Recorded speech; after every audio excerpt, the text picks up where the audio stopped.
సంపూర్ణంగా దేవుని మీద ఆధారపడటం అనేది దేవుని యొక్క ఉద్దేశమై ఉంది. అది విశ్వాస పరిమాణంలో ఒక స్టేజీలో ఉన్నప్పుడు ఆ సంగతులు అంతగా వారికి అవగాహన లేక ఆ స్థితిలో కొనసాగి ఉండవచ్చు.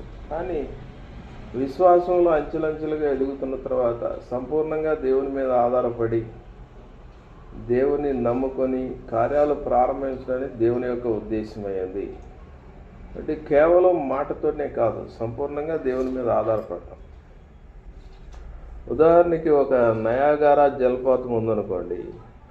ఆ జలపాతం అనేది చాలా ఉధృతంగా ప్రవహిస్తూ ఉంది. కాబట్టి ఇటు నుండి అటు వెళ్ళాలనుకునేవారు ఆ జలపాతంలో నుండి వెళ్ళలేని పరిస్థితుల్లో ఉన్నారు. అది ఎంతో ఉధృతంగా ప్రవహిస్తుంది. కాబట్టి ఈ ఉధృతంగా ప్రవహిస్తున్న పరిస్థితుల్లో ఎవరైనా సాహసించి దాంట్లోనికి అడుగు వేసినట్లయితే వారు ఆ జలపాతంలో కొట్టుకొని పోయి ప్రాణాలు పోయే పరిస్థితిలో ఉన్నారు.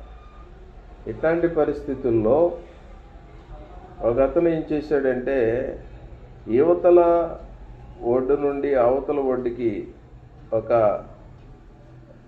గట్టిగా ఉండే ఒక తెగని ఒక దానిని కట్టి సాహసించి దాని ద్వారా అవతల ఒడ్డుకి అతను చేరాడు.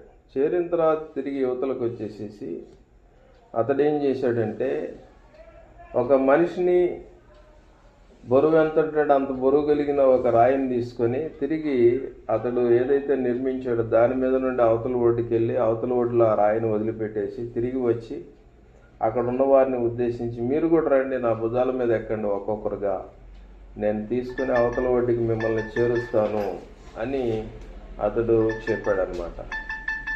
చెప్పినప్పుడు అక్కడ ఉన్న వారందరూ కూడా భయపడటం ప్రారంభించారు. భయపడి అతని భుజాల మీద ఎక్కటానికి వారు ఇష్టపడలేదన్నమాట. ఎందుకంటే అతడు అవతల ఒడ్డుకి దాటి రావడమే కాకుండా తిరిగి ఒక మనిషి బరువంతా రాయిని తీసుకొని కూడా అవతల ఒడ్డుకి చేర్చి సురక్షితంగా తిరిగి వచ్చేసాడు.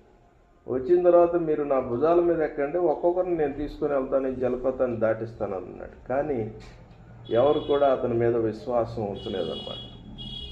కాబట్టి ఆ జలపాతము ఈ లోకం అనుకుంటే లోకాన్ని జయించిన వాడు క్రీస్తు ప్రభు వారైతే ఆయన చెప్తున్నాడు, నా యందు మీరు విశ్వాసం ఉంచండి, లోకాన్ని జయించే పరిస్థితుల్లో మిమ్మల్ని కూడా నిలుపుతున్నట్టే ఎవరు కూడా సాహసించి ఆయన యందు విశ్వాసం ఉంచి జీవితాన్ని కొనసాగించట్లేదు ముందుకు.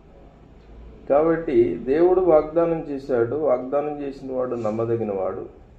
మనం ఎప్పుడైతే నమ్మి ఆయన భుజాల